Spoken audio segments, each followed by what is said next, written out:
Résistance! Résistance! Résistance! Résistance! C'est l'amour, c'est le soin des autres qui est la raison d'être. Résistance! Résistance! Résistance! Résistance! Je pense que le programme de la France Insoumise est cohérent, il forme système et je crois que Hamon, en revanche, a beaucoup d'idées intéressantes, mais des bribes d'idées qui ne font pas système, qui ne font pas cohérence. Si les deux mouvements de gauche principaux ne se réunissent pas, on est foutu, on est niqué. Mais C'est mathématique, non? Vous êtes d'accord avec ça ou pas? ça fait 30 ans qu'on est niqué. Ça fait 30 ans qu'on nous bassine avec le vote utile. On voit où ça nous a mené tout ça. Ça fait 30 ans que ça va de mal en pis. Donc stop, arrêtons-là avec cette espèce de réunion de la gauche qui sera un bric-et-broc là, sans idéal. Moi j'ai décidé maintenant, ça fait 30 ans donc que je vote avec le cœur, je vote pour mon idéal, je vote pour le monde que j'ai envie de voir advenir, pour mes enfants. Voilà.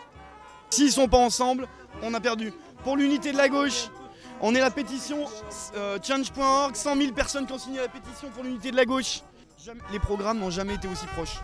Benoît Hamon a été élu aux primaires à juste titre pour l'unité de la gauche, pour rassembler, pour élargir. Il l'a fait avec Jadot, maintenant il faut qu'il le fasse avec Mélenchon, c'est encore possible. Et Mélenchon, lui aussi, il faut qu'il donne des signes positifs pour que ça puisse marcher. S'ils se mettent ensemble, c'est gagnable. S'ils sont séparés, c'est la mort assurée. Pour que la gauche soit rassemblée pour gagner, qu'on se mette tous derrière un seul candidat et qu'on puisse gagner, ils n'ont jamais été aussi proches. Bonjour. Pour l'unité de la gauche, pour qu'on puisse gagner, pour qu'on ne pleure pas le 23 avril au soir. Sinon c'est le film d'horreur assuré. Allez, unité de la gauche, unité de la gauche. Bah écoutez, moi j'ai vu Mélenchon hier, là je vais voir Hamon. J'ai vu Mélenchon hier après-midi, ça m'étonne, il n'a pas l'air d'être prêt à... C'est pas le genre, hein. Il s'écrasera pas devant quelqu'un d'autre, ça semble exclu. On dirait que ça va être personnel. Moi j'aimerais bien, hein. Moi personnellement, j'aimerais bien. Vous êtes socialiste? Non, je ne suis rien, je ne suis pas encarté nulle part. Je me demande encore pour qui je vais voter. Je suis parmi les 40% qui ne savent pas. Pour l'unité de la gauche au premier tour. Alors que le Brexit a eu lieu. Pour pas pleurer le 23 avril au soir. Pour l'unité de la gauche au premier tour. Pour une victoire, pas pour 3 défaites. On a diffusé 2000 tracts en 3 quarts d'heure et il va y avoir plus de 10 000 personnes. Mais ici, les gens sont beaucoup plus ouverts à l'unité que dans la manif de Mélenchon hier. Il n'y a pas d'agressivité, hein, mais il y avait des discussions où souvent c'était non, c'est nous qui avons raison, c'est aux autres de se plier à nos conditions. Et nous on répondait que sur 75% du programme on était d'accord et qu'il fallait aller à l'essentiel.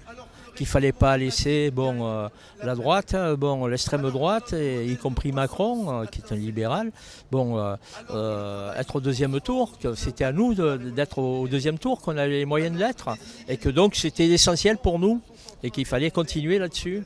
Mais c'est assez simple. On ne veut pas survoler la présidentielle. Ce qu'on a vécu pendant 5 ans est extrêmement dur, mais si c'est la droite, qu'elle soit macroniste ou filloniste ou l'extrême droite, c'est le film d'horreur pour toute la population. Et ça, c'est pas possible que le 24 avril au matin, on se réveille tous avec la gueule de bois et que le 7 mai, le film d'horreur débute. Ça, c'est impossible. C'est impossible, faut l'arrêter, c'est possible. Si les deux se mettent ensemble, effectivement, il y en aura quelques dizaines de milliers qui ne seront pas d'accord avec le PS, quelques dizaines de milliers qui ne seront pas d'accord avec Mélenchon, mais les masses auront un objectif, une possibilité de victoire, et c'est vers ça qu'il faut tendre. Pour des militants de base que nous sommes, c'est vrai que c'est très difficile à comprendre. Pourquoi il y a eu cette évolution à droite de Hollande par rapport au début de son quinquennat? Très vite, le virage a été pris vers la droite. Pourquoi c'est Macron? Pourquoi c'est Valls? Et c'est vrai. Et où est le socialisme dans tout ça, hein? C'est vrai qu'on est quand même pas mal déboussolés. Je note que ceux qui étaient au pouvoir au PS jusqu'à maintenant, qui se retrouvent dans la minorité, hein, n'acceptent pas d'être dans la minorité. Et donc il y a un déni de démocratie. C'est trop bizarre de voir ça au niveau du PS. Et alors c'est vrai que on fait le lit de tous les extrémistes quand on ne respecte pas la parole donnée. C'est vrai.